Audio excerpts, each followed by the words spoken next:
Okay, let's dive into this. We've all been there, right? You're staring at a page, you're trying to will yourself to concentrate, and you just feel that immense frustration when your mind absolutely will not cooperate. And it really, truly does feel like a battle, doesn't it?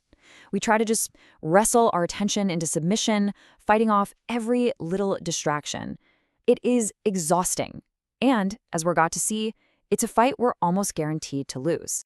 And this is the whole point of our explainer today. What if the problem isn't some lack of willpower?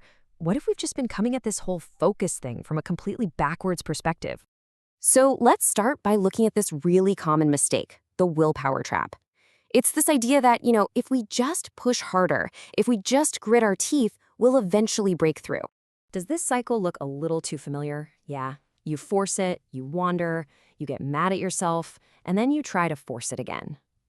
The key thing to realize here is that this isn't a sustainable strategy at all.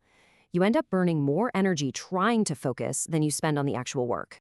So, if willpower isn't the answer, what is? Well, this brings us to the core shift in thinking. You don't have a focus problem, you have a setup problem.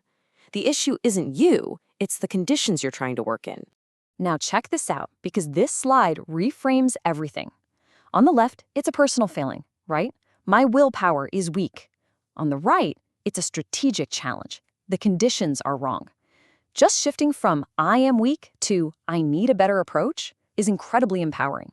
And this is exactly why. Your brain wandering off isn't a bug, it's a feature, seriously. It's an ancient survival system designed to scan for threats, for opportunities, for anything that's genuinely important. So your job isn't to fight it, it's to signal to your brain what actually matters right now.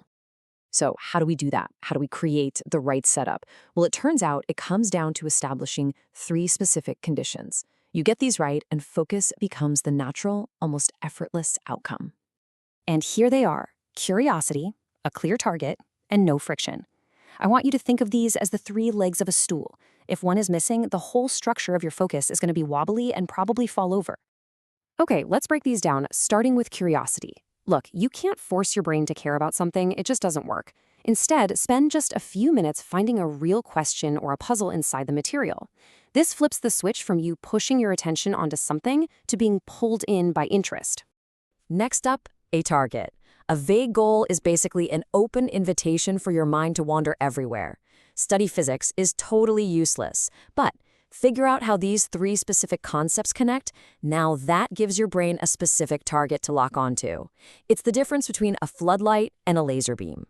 And finally, you have to eliminate friction. Every tiny little obstacle, a missing pen, a cluttered desk, an annoying notification, it's a decision, and every decision drains your mental battery. The key is to prepare everything in advance so you can just flow right into the task with 0 resistance. Now, when you combine these 3 conditions, curiosity, a target, and no friction, you get something incredibly powerful that actually builds focus.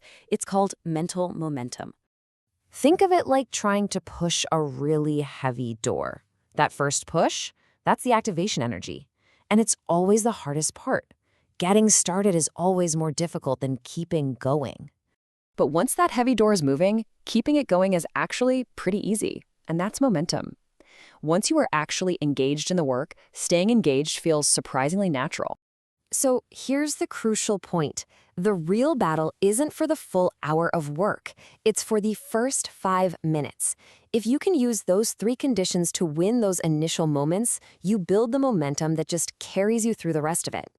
But even with momentum, deep work isn't this constant flat line of effort. It has a natural pulse, a rhythm that we really need to understand and work with, not against. I absolutely love this metaphor. Focus isn't a marathon, it's a heartbeat. It pulses. It goes between intense engagement and these brief moments of rest, which is when your brain actually gets to integrate and consolidate what you've just learned.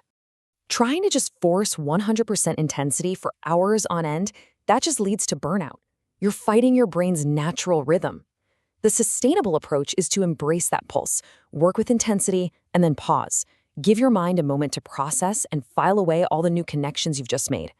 And this is what that looks like in practice. This is a playbook.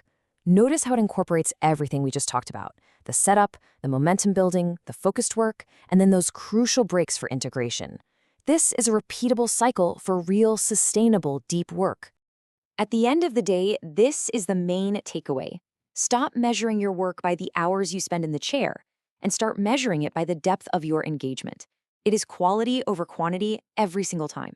So the goal is not to become some master of willpower. The real skill is to become an architect of your environment and your approach to create the conditions where focus just happens. So I'm going to leave you with this question. Forget trying harder. Instead, think like a designer. What is one small change you can make to your setup, maybe even today, to make focus the easy, natural choice?